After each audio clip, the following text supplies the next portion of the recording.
Un saludo a todos los que escuchan por el internet. Hoy continuamos con la nueva serie que iniciamos hace 8 días, que se llama Nuestra herencia en Cristo, así se llama. Y el tema de hoy, que será el segundo, sugerimos que escuchen el primero, los que no pudieron tomar esta clase, esta enseñanza. El tema de esta hora se titula Escogidos para ser santos. Yo quiero que abra su Biblia en Efesios. Escogidos para ser santos. Epístola a los Efesios, voy a leer versículo 3, 4 y 5. Vamos a estudiar así de una manera muy detenida los versículos 4 y 5. Pero vamos a leer desde el versículo 3. Bendito sea el Dios y Padre de nuestro Señor Jesucristo, que nos bendijo. Yo quiero que noten el verbo pasado. Nos bendijo con toda bendición espiritual en los lugares celestiales en Cristo. Versículo 4. Según nos escogió en Él, escucha esta frase, antes de la fundación del mundo, para que fuésemos santos y sin mancha delante de Él. Esto fue en amor, versículo 5.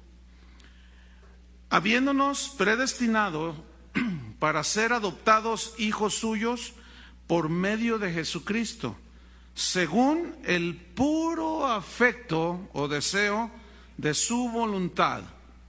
Según Pablo, cuando les escribe a los Efesios, dice que Dios nos ha elegido, nos ha escogido, nos ha seleccionado, no porque seamos mejores que otros, sino porque Él sabía con su presciencia, su conocimiento anticipado, quién le iba a recibir y quién le iba a rechazar. Eso lo vimos hace 8 días. Pero dice que fuimos nosotros elegidos. ¿Cuándo nos eligió? ¿Cuánto tienes de convertido? 3 años, 5 años. ¿Hace 3 años que Dios te escogió? No. Fue cuando te convertiste. Hace 5 años que conoces a Cristo y fue cuando Cristo te eligió de entre todos, te seleccionó. No, porque según el versículo 4 dice que según nos escogió en Él, o sea, en Cristo, antes, escuchen esta frase, antes de la fundación del mundo. ¿Qué significa esto? Significa que como Él ya sabía quiénes iban a ser lavados con la sangre de Cristo, quienes iban a aceptar el sacrificio de Cristo, aún antes de la creación del universo visible, sin que existiéramos aún, ya nos conocía. Por eso es Dios. Aún antes de la creación de nuestros antepasados Adán y Eva, Él ya nos había escogido porque ya nos conocía. Es más, la Biblia dice que Cristo fue sacrificado aún antes de la fundación del mundo. ¿Cómo es eso? Vamos a ver unos versículos. Vamos a 1 de Pedro 1:18. 1 de Pedro 1:18 dice lo siguiente: sabiendo que fuisteis rescatados de vuestra vana manera de vivir, vacía manera de vivir, eso significa vana, vacía, la cual, esa vida vacía, recibisteis de vuestros padres. Se refiere a la herencia pecaminosa. Y luego dice, fuiste rescatados no con cosas corruptibles como oro o plata, no, sino con la sangre preciosa de Cristo, como de un cordero sin mancha y sin contaminación. Escuchen versículo 20. Ya destinado desde antes de la fundación del mundo. Es decir, escuche bien, en el plan eterno de Dios, en el propósito eterno de Dios, en toda la omnisciencia y sabiduría que Él tiene, Él ya sabía que tú ibas a nacer, aunque no existías. Esto excede a todo conocimiento. ¿Quieren atender a un bebé que está por ahí? Es una bendición, pero queremos escuchar la palabra sin interrupción, ¿verdad que sí? Entonces, por favor, los edecanes, si ya tienen ese bebito, ok. Entonces, dice que ya fue destinado Cristo desde antes de la fundación del mundo. Es decir, repito, en el plan eterno de Dios, Él ya sabía lo que iba a suceder. Y en la mente de Dios, en su soberanía, así como regidor del universo, planeó todo. ¿Saben que Jesús escogió deliberadamente a Judas? ¿Sabían eso? Dice, no los escogí yo a los 12 y uno de ustedes es un diablo, pero lo escogí para que se cumpliera la escritura, que iba a ser traicionado. Ahora, ¿por qué lo escogió? ¿Qué acaso Judas ya estaba destinado por Dios para la condenación? No. Lo que pasa es que en la omnisciencia de Dios, Dios ya sabía que Judas nunca se iba a convertir. Y aquí es donde está la soberanía de Dios, que eso sería otra serie que vamos a dar durante el año, que es de los temas más profundos en las Escrituras.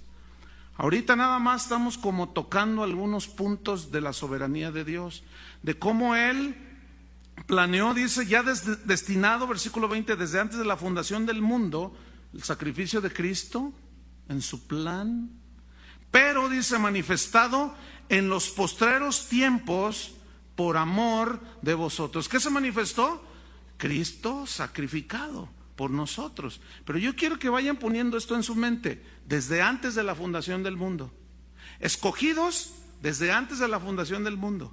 Y Dios proveyó el Cordero que nos iba a morir en nuestro lugar, que es Cristo, desde antes de la fundación del mundo. Apocalipsis 13, versículo número 8. Hablando aquí de la bestia, dice, y la adoraron todos los moradores de la tierra, escuchen esto, cuyos nombres no estaban escritos en el libro de la vida del Cordero, que fue inmolado desde el principio del mundo. ¿Se fijan esto? Son escrituras profundas. Por eso yo les voy a pedir que pongan mucha atención, porque vamos a seguir cada vez metiéndonos más y más y más, descubriendo y entendiendo estas verdades, que lo único que van a hacer es cimentar nuestra vida cristiana. Eso es todo, casi nada.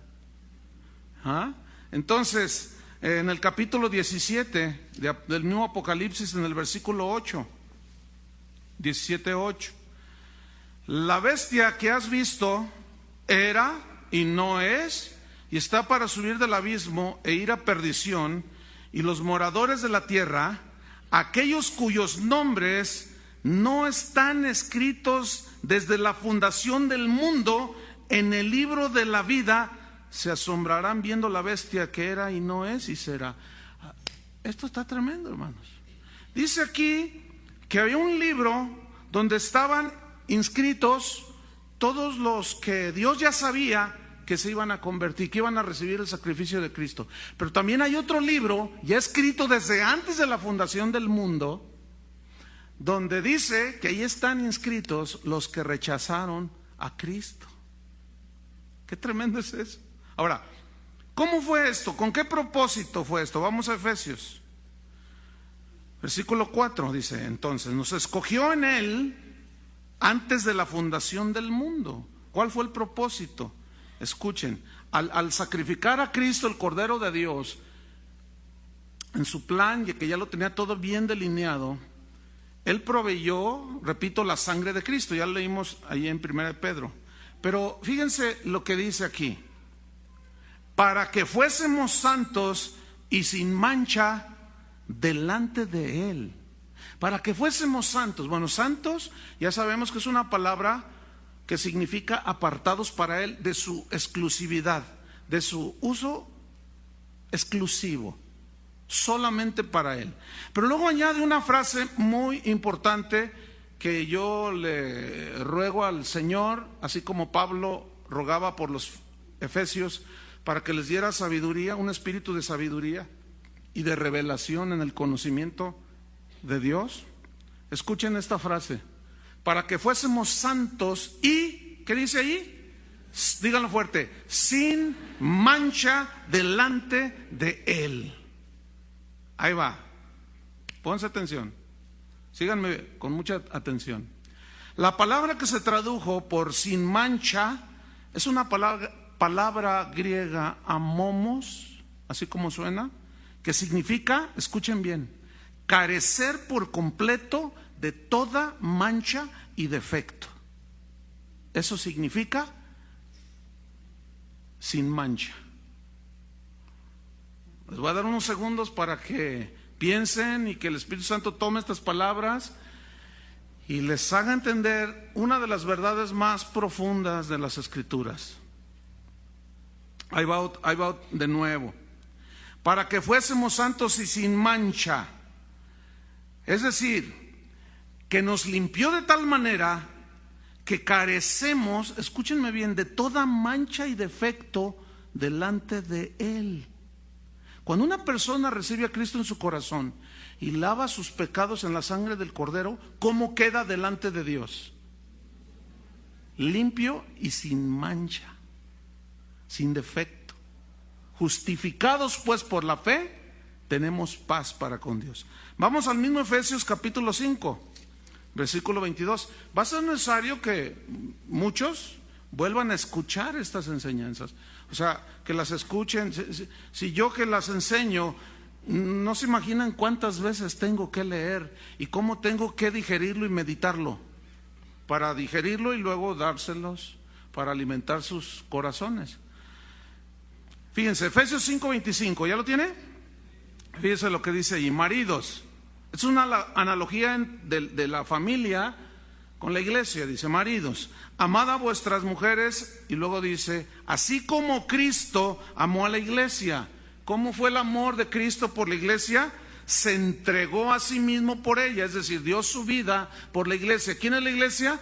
Todos, en cualquier parte del mundo, en cualquier congregación, en medio de cualquier religión que lava sus pecados en la sangre del Cordero. Esa es la verdadera iglesia.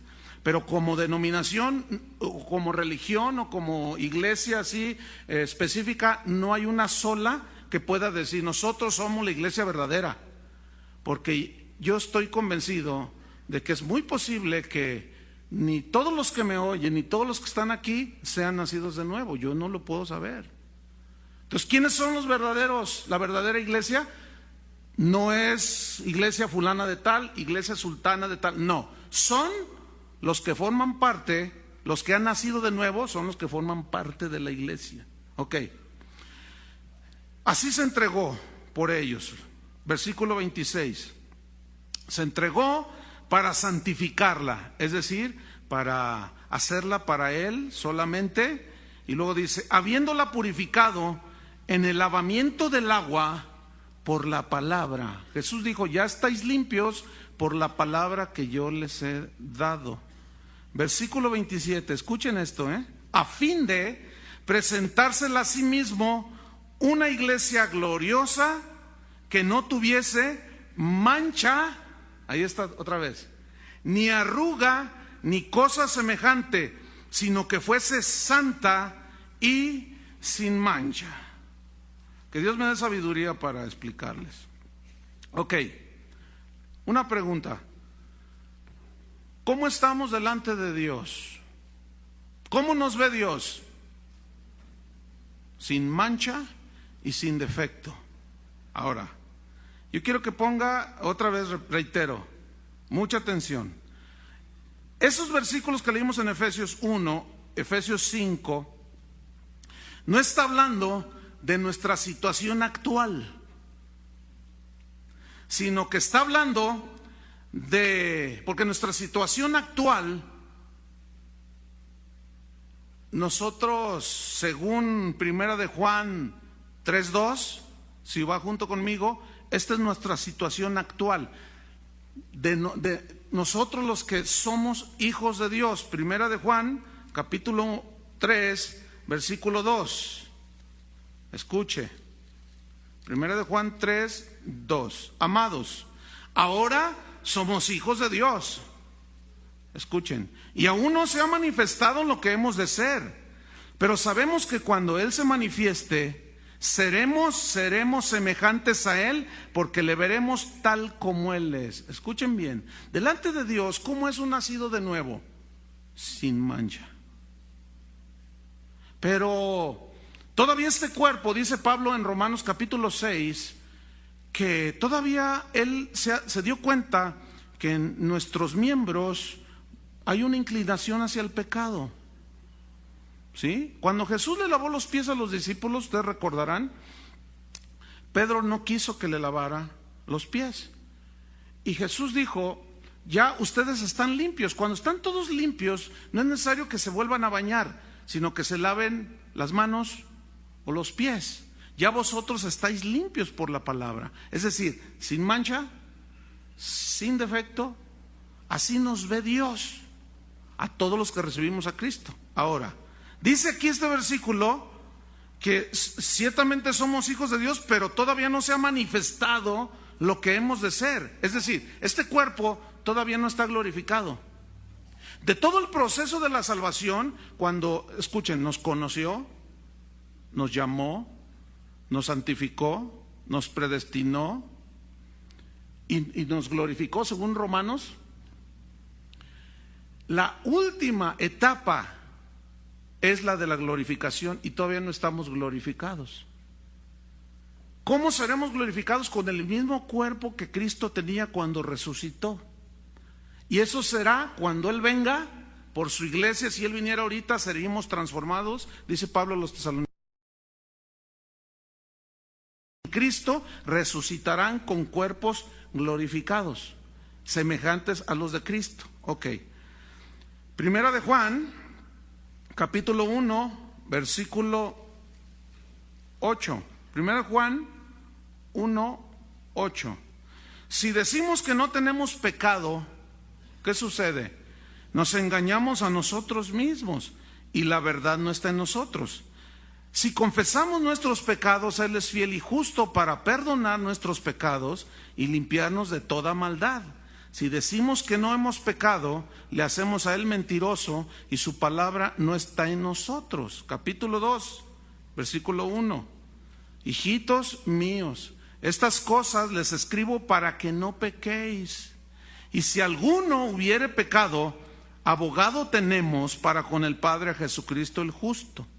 Y Él es la propiciación por nuestros pecados, y no solamente por los nuestros, sino también por los de todo el mundo. Ok, pregunta. ¿Cómo estamos delante de Dios? ¿Cómo nos ve Dios a nosotros? Sin mancha. Eso es lo que dice la Biblia. Ahora, leímos en Efesios que Él vendría por una iglesia gloriosa, sin mancha ni arruga. Ok, pregunto, si Cristo viniera ahorita, ¿cuál es nuestra realidad actual? Pues que estamos sujetos a la debilidad. La carne es débil, dijo Jesús, ¿se acuerdan?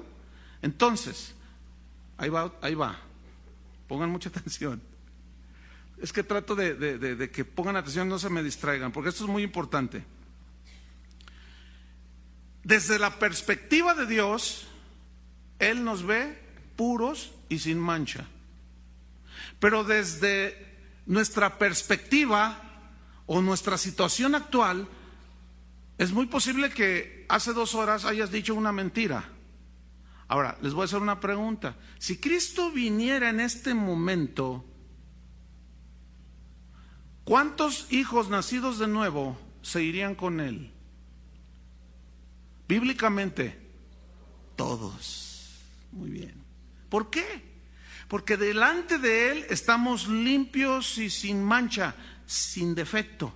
Por eso dice aquí, miren, tenemos un abogado, si pecamos tenemos un abogado para con el Padre, a Jesucristo.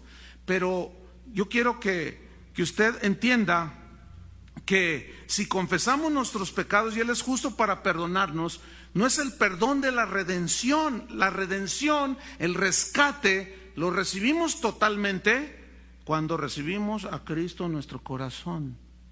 ¿Estamos? Ok, ¿qué más?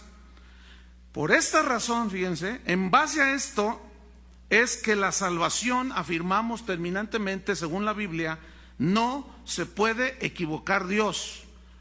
en cuanto a los elegidos.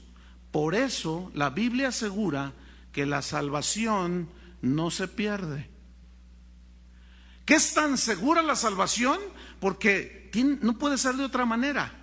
Cuando dice, para que todo aquel que en él crea tenga vida eterna significa tiempo indefinido, que no se puede contar. Eso es la eternidad. Entonces, si nosotros no entendemos que estamos seguros en Cristo, no vamos a madurar como Él quiere que maduremos y que entendamos las riquezas que Él nos ha dejado. Porque estamos tan preocupados, como leí la historia de un pastor muy piadoso allá en el siglo XVIII, no recuerdo ahorita su nombre, un inglés él, estaba tan preocupado que todos los días pensaba y decía, ay, no haya perdido mi salvación, no haya perdido mi salvación. Pero justamente ese anhelo de cuidarla era evidencia de que él era salvo. Porque, como ya lo hemos explicado en otras ocasiones, una persona, ¿cuál es el pecado? ¿Con cuántos pecados pierdes la salvación? ¿5? Ok, la perdiste, te arrepientes, ¿vuelves a nacer de nuevo? Pues no. ¿Cuántas veces la puedes perder y cuántas veces puedes nacer de nuevo? No. Entonces, fíjate, vamos a ver Filipenses 1:6, que es un versículo que se ha aplicado mal, pero lo vamos a tratar de estudiarlo en su debido sentido. Filipenses 1, versículo 6. Dice así: estando persuadido, Pablo dice, estando persuadido, convencido de esto. Escuchen, que el que comenzó en vosotros la buena obra, la perfeccionará hasta el día de Jesucristo. La buena obra no es lo que tú haces para Cristo. Yo he escuchado que a veces se dice, no, hermanos, pues la obra que has empezado, así como el Señor la empezó, la perfeccionará y la terminará. No. ¿Saben a qué se refiere aquí la buena obra? El que comenzó en vosotros la buena obra se refiere a la salvación. Ahora escuchen bien, cuando nosotros recibimos a Cristo, en ese momento, ¿tenemos la eternidad, sí o no? Sí, ya tenemos asegurado, aún desde antes de la fundación del mundo, nuestro nombre está inscrito en el libro de la vida. Pero, escuchen bien, todavía falta la redención de este cuerpo. Esa es la esperanza de la resurrección que habla Pablo. Todavía hace falta que este cuerpo sea rescatado, transformado al mismo cuerpo glorificado de Jesús. Y es aquí donde a veces los cristianos nos confundimos. El cristiano nacido de nuevo no pierde su salvación cuando peca, pierde su comunión con Dios. Pero 7 veces cae el justo y se vuelve a levantar. Es decir, el que es nacido de nuevo, cuando tropieza, se sale del camino, pierde su comunión con Dios y es nacido de Dios, tarde o temprano volverá al Padre. Porque su naturaleza es esa. Y aquel que se fue y se revolcó como la puerca en el lodo, es a los que Pablo se refiere.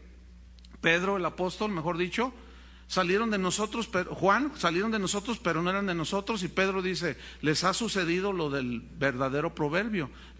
El perro volvió a su vómito y la puerca lavada a revolcarse en el cieno, porque nunca cambiaron su naturaleza. Entonces, fíjese, el que empezó la buena obra, la terminará hasta el día de Jesucristo.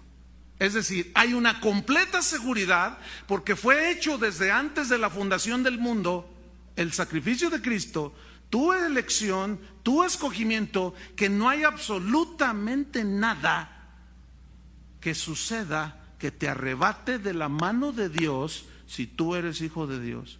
Hay una completa seguridad, porque el que empezó en vosotros la buena obra, ¿vendrá el diablo o algún pecado y la echará a perder? ¿Eso dice?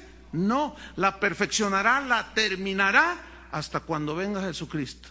Entonces, tú y yo estamos totalmente seguros en Cristo. Eso es lo que la Biblia enseña. Ahora, ¿por qué motivo nos escogió Dios? porque tú eras más bueno que otros. No, Pablo decía, yo soy el peor de los pecadores, pero Dios tuvo misericordia de mí, porque aún, escuchen bien, la fe nos fue regalada. Todo lo hemos recibido por gracia, pero aún la fe que se nos dio para creer, Dios nos la dio, porque dice que somos salvos por gracia, por medio de la fe, y esto no es de vosotros, es un regalo de Dios. Lo que pasa es que Dios, como sabía quién iba a responder positivamente al llamado del arrepentimiento, él al saber quién, provee esa fe. Al que se endurece y rechaza, Dios ya lo sabía, y por más que le hable y le hable y le hable y le hable, pero esto no exculpa de responsabilidad a aquel que nunca recibió a Cristo. El alma que pecare, dice la Biblia, esa ha de morir. Entonces, aquí viene una pregunta: ¿por qué nos escogió Dios? Por amor, por gracia, por misericordia. En otras palabras, no hay absolutamente nada por lo cual nosotros debamos sentirnos orgullosos del por qué Él nos haya escogido. No. Fue por amor solamente. Pero aquí viene otra pregunta. Entonces, ¿nada más Dios amó a los escogidos? No, porque en Juan capítulo 3 versículo 16 dice: de tal manera amó Dios al mundo, a todos. Pero la luz vino al mundo y los hombres rechazaron la luz. Esta es la condenación, que los hombres amaron más las tinieblas que la luz. ¿Por qué causa rechazaron la luz? Para que sus obras no fueran reprendidas. Esta es la condenación. Porque el Hijo del Hombre, dijo Jesús, no vino para condenar al mundo. Si ya estaba bien condenado el mundo, sino para que el mundo sea salvo por medio de él. Entonces, Dios amó a todos, de tal manera amó Dios al mundo, que ha dado a su Hijo unigénito, para que todo aquel que en él cree no se pierda. Todo aquel que en él cree no se pierda, pérdida eterna, mas tenga vida eterna, ganancia eterna, vida eterna. Segunda de Pedro 3:9, aquí es todavía más claro, se los leo. Segunda de Pedro 3 versículo 9, dice: el Señor no retarda su promesa de regresar, según algunos la tienen por tardanza, sino que es paciente para con nosotros. Escuchen, no queriendo, Dios no quiere, no queriendo que ninguno perezca. Dios no quiere, sino que todos procedan al arrepentimiento. Dios no quiere que nadie perezca, pero Dios no va a obligar a nadie. ¿Estamos conscientes? Dios no va a obligar a nadie. No va a obligar a nadie a que crea, no va a obligar a nadie a que no crea. No, pero Él ya sabía en su omnisciencia quiénes iban a creer y quiénes no iban a creer. Repito, y fue en base a eso que nos escogió aún desde antes de nacer. Ya lo vimos el jueves pasado. Desde antes de la fundación del mundo, para que fuésemos santos y sin mancha delante de Él, sin defecto.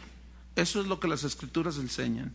Ahora, nos escogió, dice, vamos al versículo 5 de Efesios 1, Efesios 1, 5, dicen: según nos escogió en Él antes de la fundación del mundo, para que fuésemos santos y sin mancha, en amor. Ahí está, en amor. Pero noten las frases que vienen a continuación: habiéndonos predestinado para ser adoptados hijos suyos por medio de Jesucristo, según el puro afecto de su voluntad. ¿Cómo nos escogió y por qué? En amor. Y en ese amor que se manifestó a todo el mundo, pero sobre todo a aquellos que creyeron, nos predestinó, dice aquí. Y aquí la palabra predestinar viene de un término griego, proroizo, que significa determinar por anticipado un destino, ordenar por adelantado. A ver, retomo. Dios ya te conocía, ya me conocía aún antes de que el mundo fuese fundado. Él ya sabía que tú y yo le íbamos a recibir en nuestro corazón, que íbamos a lavar nuestros pecados en su sangre. En base a ese conocimiento fue que al presentársenos el Evangelio, Él nos dio la misma fe y por gracia fuimos salvos. Y en ese momento, en la eternidad, Dios, conociendo todo, nos predestina, ya con un plan perfectamente trazado para que tú lo cumplas aquí en la tierra. Fíjate nada más. ¿Y sabes cuál es ese propósito eterno en Cristo? Que seamos hechos a la imagen de su Hijo Jesucristo. Ahora, entonces nos predestina y por anticipado ordenó muchas cosas. Por eso, escuchen bien, aquí viene una de las verdades más profundas de la Biblia, que tiene que ver con Romanos 8, 28 y 29. Y sabemos que a los que amamos a Dios, todas las cosas nos ayudan para bien. Es decir, aquellos que han sido llamados con un propósito. En otras palabras, como nada ni nadie, no hay poder sobre la tierra y arriba del cielo y abajo de la tierra que te arrebate de la mano de Dios. Estás tan seguro en Él que la obra que empezó la va a terminar. Y al estar con esa tremenda seguridad, nada que suceda alrededor de tu vida se le escapa a Dios. Cuando nosotros entendemos esta verdad que es profunda, la queja sale de nuestra boca. Que te robaron el carro mientras escuchabas Escogidos por Dios.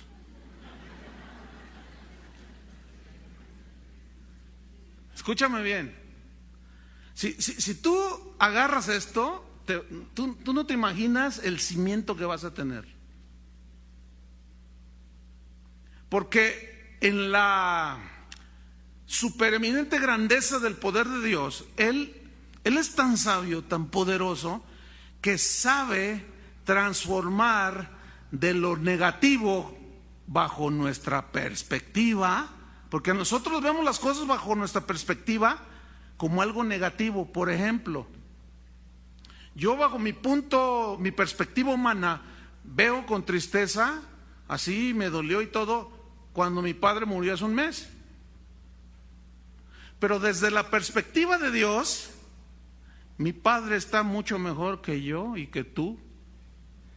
¿Sí o no?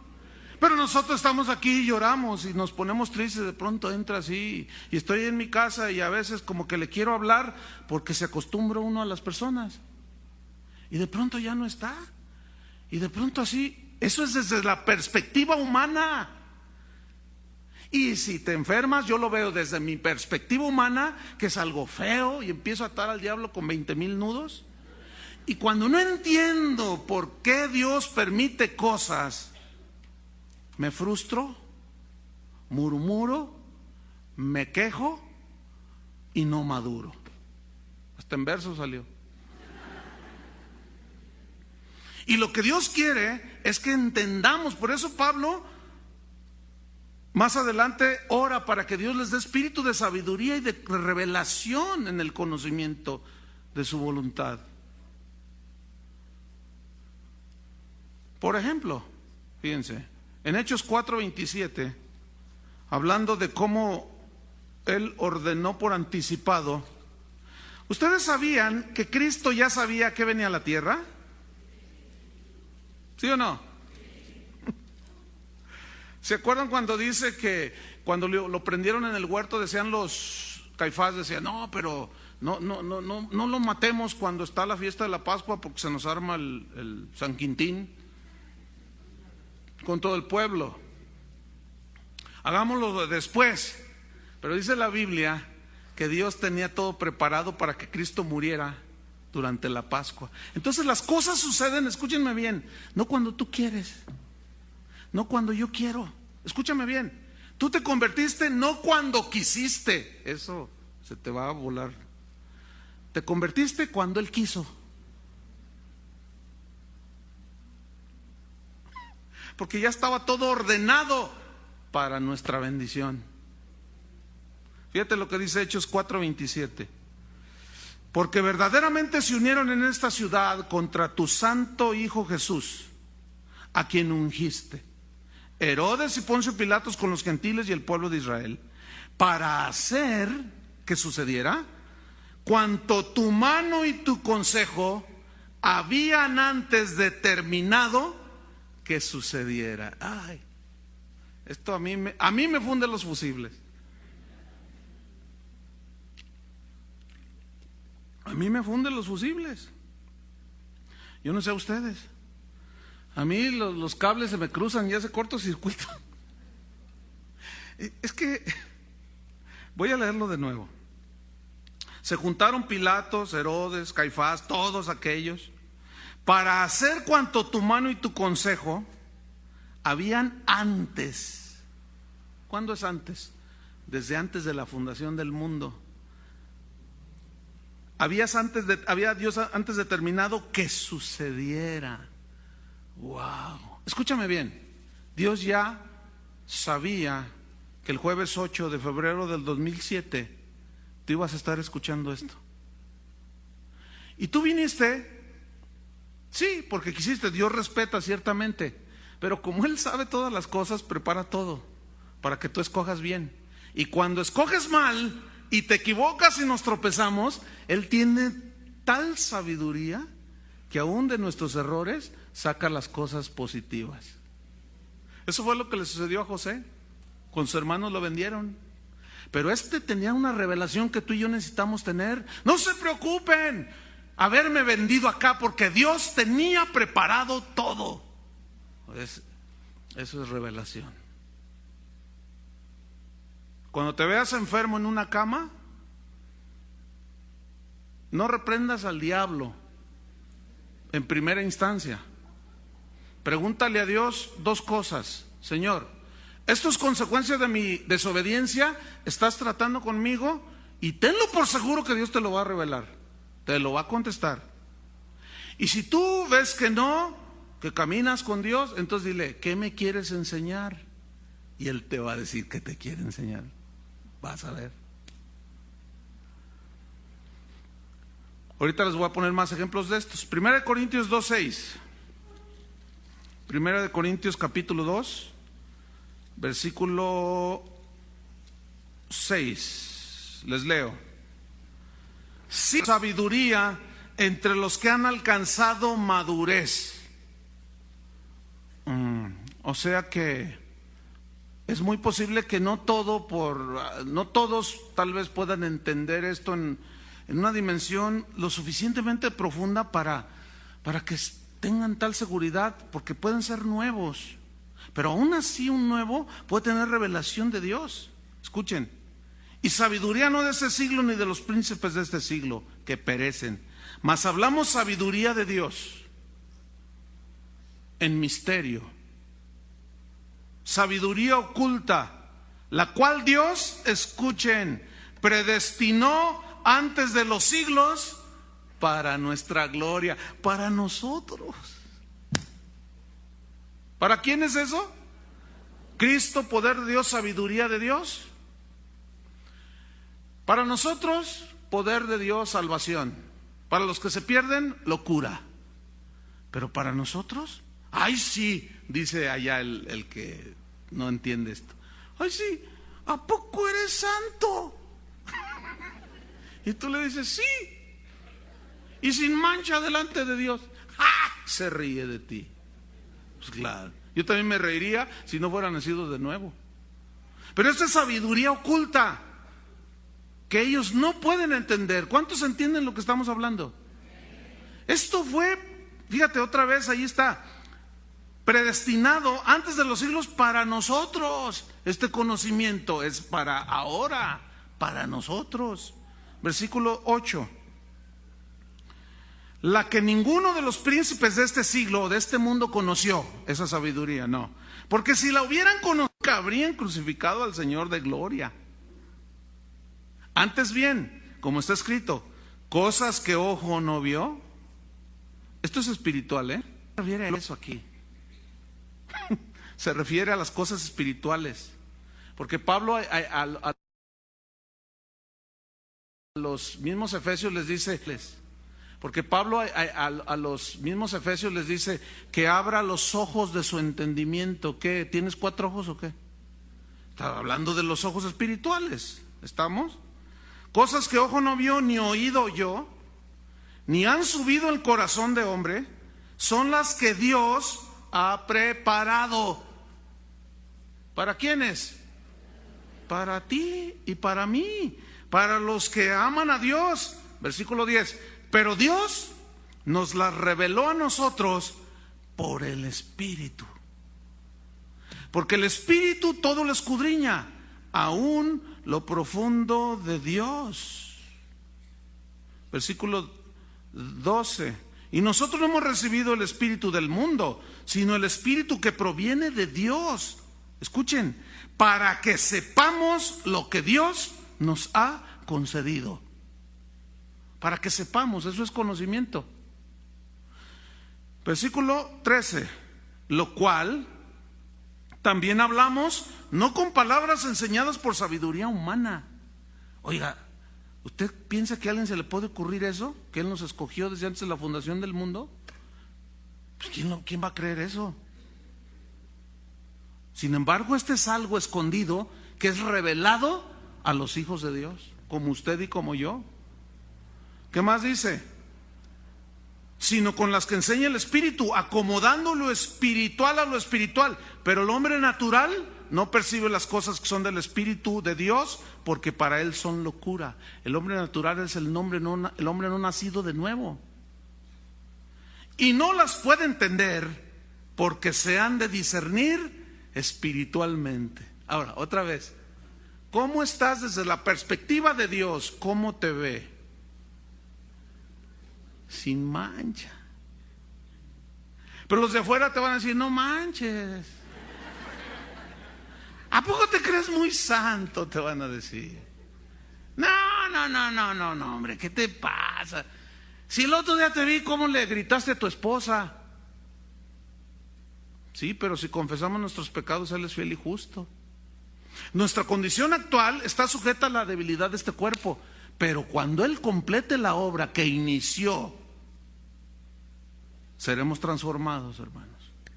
Ahora, yo sé que pueden tener preguntas por allí, pero a medida que desarrollamos toda la carta a los Efesios, se van a ir contestando. Vámonos sobre el final. Retomo.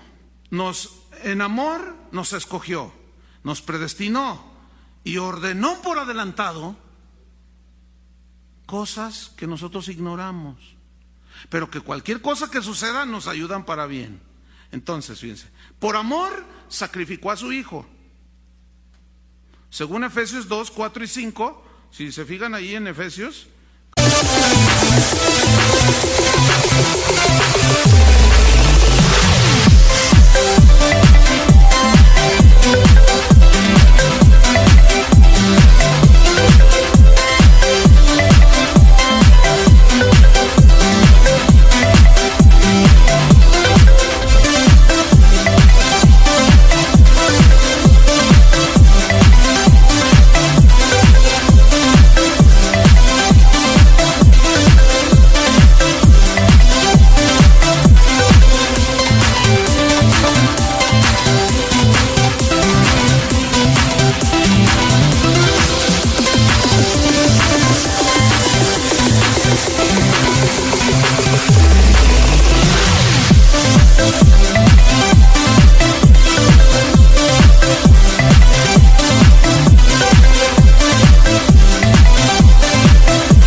Capítulos 2, 4 y 5 dice: pero Dios, que es rico en misericordia, por su gran amor con que nos amó, aun estando nosotros muertos en pecados, nos dio vida juntamente con Cristo. Por gracia sois salvos. Ahora, nos adoptó como sus hijos.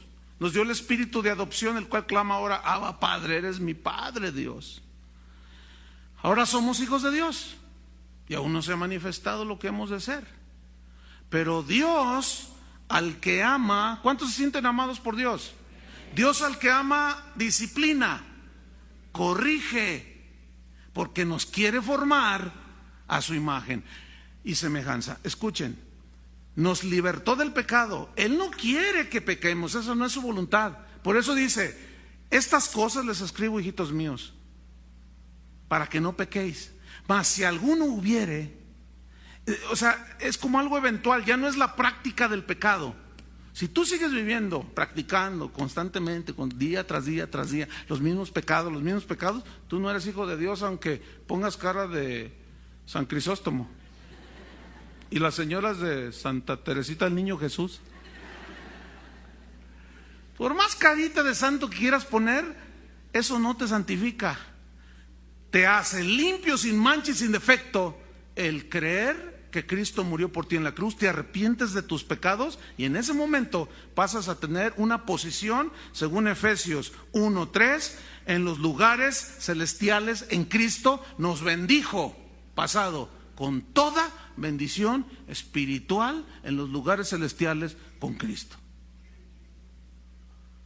Respiren un poquito. Entonces, Dios al que ama disciplina.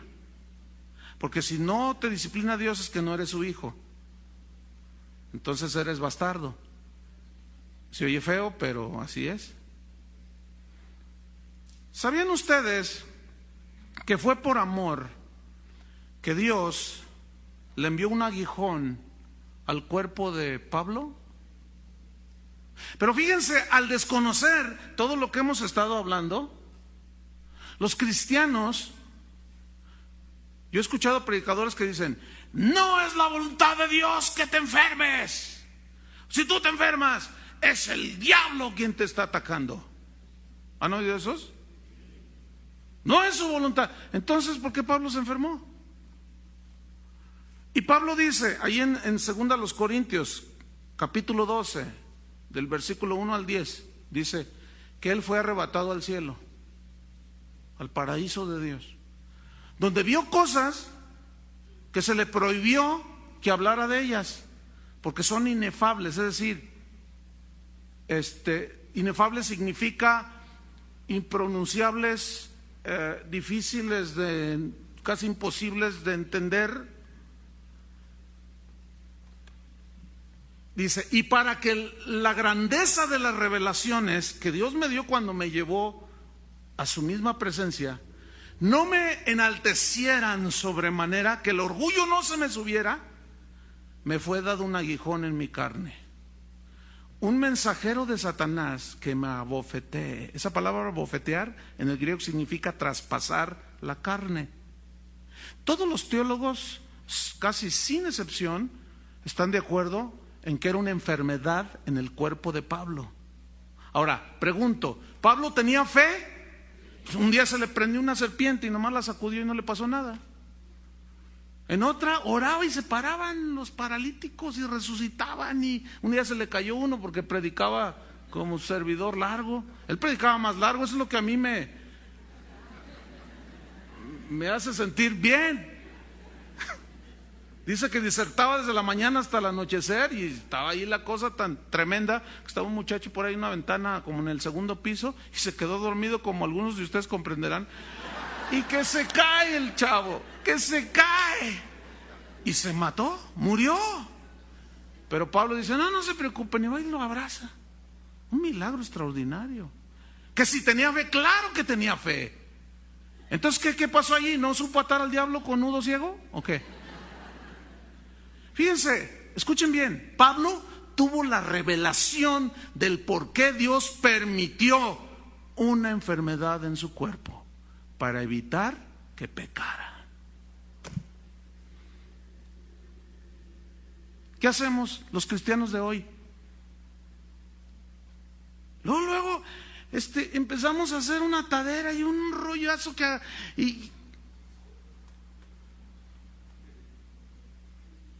y no sabes que a lo mejor estás tirado ahí en la cama, porque a lo mejor te iba a pachurrar el tren ligero. Aunque no lo crean, aunque lo duden.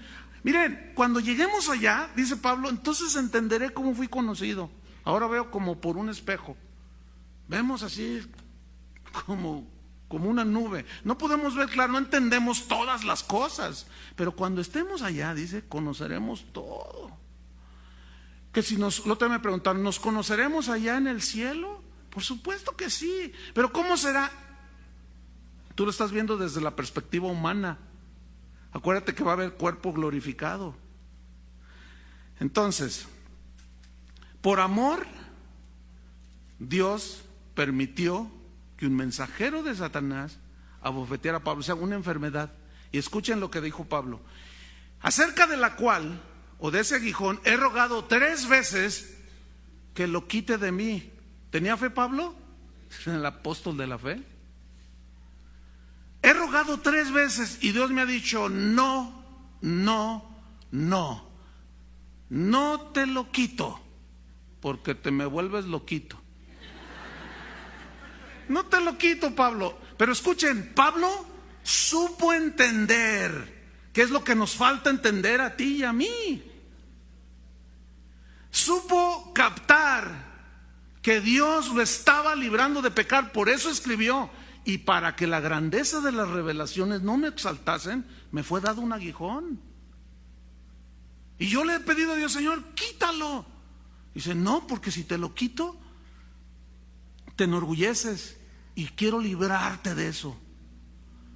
Y otra vez pasó, quién sabe cuánto tiempo pasaría. Señor, quítamelo, quítame esto. Eso provocaba que él caminara en humildad, humillado, dependiendo de Dios. Y Dios le volvió a decir la segunda vez: no. Y Pablo, hasta la tercera, entendió cuando le dijo: no, bástate mi gracia, porque mi poder se perfecciona, se hace fuerte en medio de tu debilidad. ¿Qué significa eso? En medio de tu enfermedad y de tu autosuficiencia, cuando está en el suelo y confías en mí, es cuando mi poder se manifiesta. Entonces Pablo decía: por eso es que entonces yo me gloriaré más bien en mis debilidades. Porque cuando soy débil, que ya no confío en mí mismo, que este cuerpo me lleva a enorgullecerme y a hacer cosas, pero Dios trata con él porque soy su hijo y me disciplina. Y me duele, y yo he rogado y tengo fe. Pero si lo permite es porque me está moldeando y me está tratando, me está limando. Y entonces sale el poder de Dios. Ya no sale el poder del hombre carnal. Dios había permitido esto en la vida de Pablo. Dios permitirá en nosotros situaciones, escuchen bien, para probar nuestra fe y purificarla, para formar carácter. ¿Saben por qué Jesús permitió que Satanás zarandeara a Pedro? Para formar su carácter y alejarlo de la autosuficiencia. Yo muero por ti. Y a la hora de la hora Jesús sabía. ¿Saben por qué permitió que Satanás lo zarandeara? Porque sabía que Pedro se iba a arrepentir. Y le dijo: mira, yo he rogado que tu fe no falte. Fíjate la oración de Cristo. Yo he rogado y Él es el que está intercediendo por nosotros, a nuestro favor. ¿No es cierto que dice así, abogado? Yo he rogado que tu fe no falte. Y una vez vuelto, confirma a tus hermanos, afiánzalos y lean sus cartas. Impresionantemente profundas del conocimiento de Dios. Terminamos esta clase. Efesios 1:5. En amor, habiéndonos predestinado para ser adoptados hijos suyos por medio de Jesucristo. No es por medio de la Virgen María, la Madre de Cristo, o de Pedro el apóstol. No. Somos hijos de Dios por Jesucristo. Pero luego, para terminar, dice: según, y aquí entra otra vez la soberanía de Dios, según el puro afecto de su voluntad. En otras palabras, Él hace las cosas como Él quiere. Él las determina de antemano. Él obra en nosotros para formarnos como Él quiere. Eso debemos entenderlo, hermanos. ¿Por qué? Porque su propósito es eterno.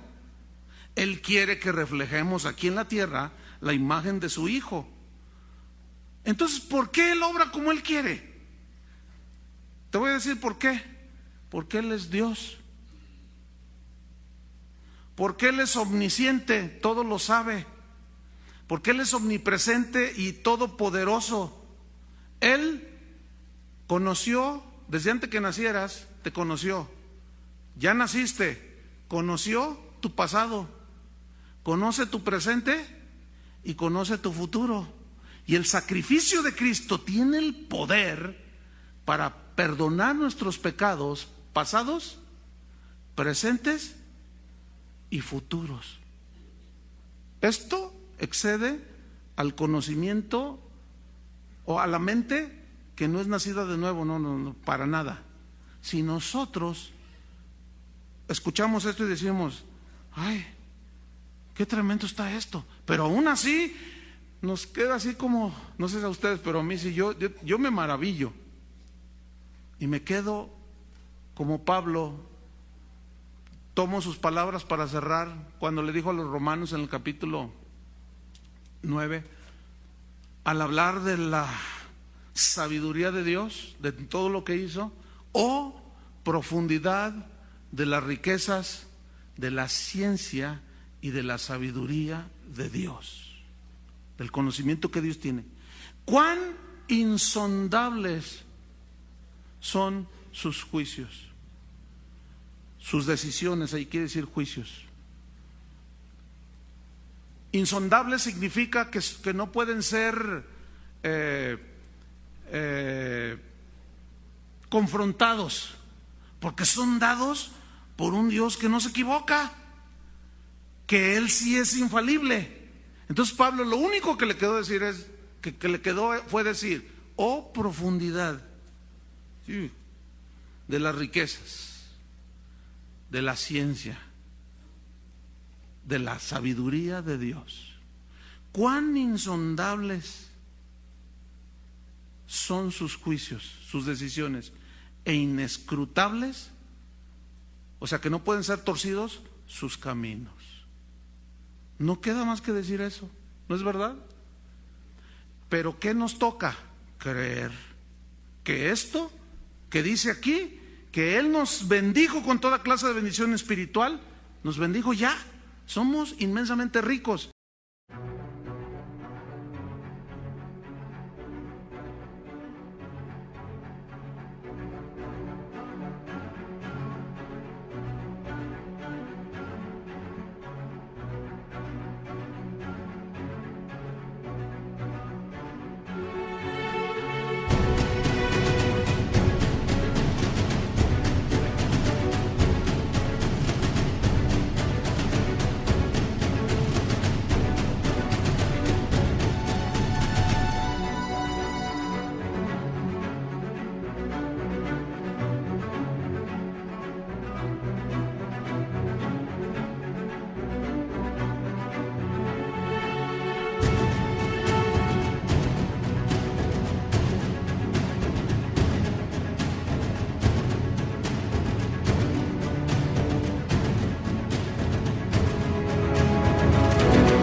Y que nos escogió desde antes de la fundación del mundo. ¿Por qué eras más bueno? No, por pura gracia y misericordia.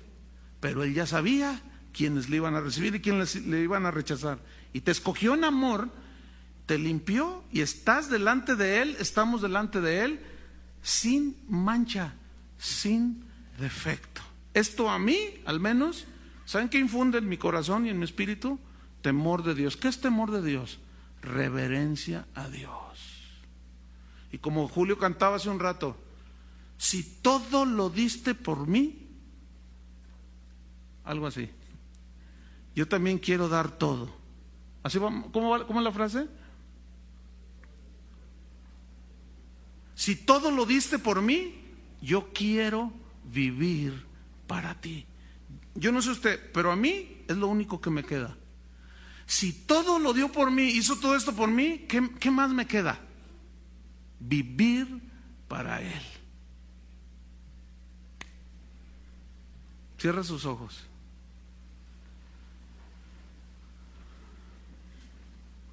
Oh, profundidad de esas riquezas, de ese conocimiento.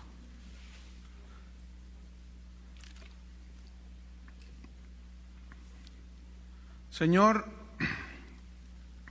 qué grandes misterios son los que tú has revelado a tus hijos. A eso se refiere cuando tú inspiraste al apóstol Pablo por el Espíritu Santo, cosas que ojo no vio, ni oído yo, ni siquiera han subido en la imaginación, en el corazón del hombre. Son las cosas que Dios tiene preparadas, que tú has preparado para nosotros. Señor, la verdad es que excede a nuestro conocimiento, a nuestro entendimiento, mejor dicho, el que tú nos hayas escogido desde antes de que el mundo visible existiera. Esto nos habla de tu omnisciencia, de tu infinita sabiduría, Señor, de tu conocimiento profundo de las cosas. Por eso eres Dios, por eso eres eterno. En ti no hubo principio ni fin. Pero como eres un Dios que en esencia es amor, un Dios creador, por amor nos hiciste, Señor, pero nos diste una de las bendiciones más grandes que el ser humano pueda tener, la libertad de escoger. Lo mismo hiciste con la creación angelical. Les diste la capacidad de decidir por sí mismos. A veces nos preguntamos, ¿qué hubiera sido mejor? Que no hubieras hecho nada. Si tú ya sabías que se iba a revelar Satanás, si tú ya sabías que el hombre iba a caer, pero no podemos especular porque no podemos saber qué es mejor, la nada o lo que hiciste. La pregunta más bien sería, ¿qué hacemos con la libertad que Dios nos dio? Esa es la pregunta en realidad. Si rechazamos o recibimos y creemos. Pero los que creen, dice la Escritura, Dios ya sabía. Y a los que se arrepienten de sus pecados, Dios les provee la misma fe para que por gracia reciban la salvación. Todo el mérito es de Dios, toda la gloria es de Dios, y todo lo hizo por amor.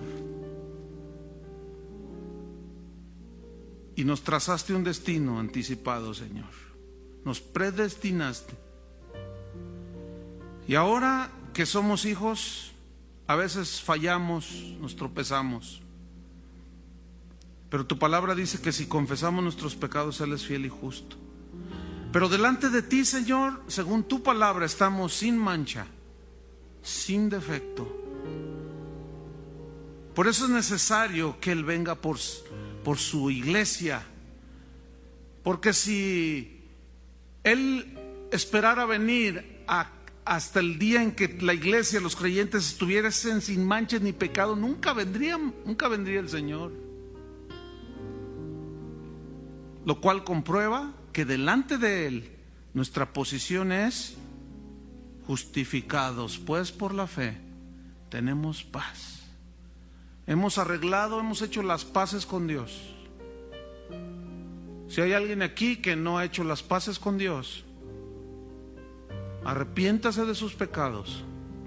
Pídale a Jesús que lo limpie con su sangre preciosa. Pídale que lo haga nacer de nuevo y comenzarás la eternidad. Pero esto es algo totalmente personal.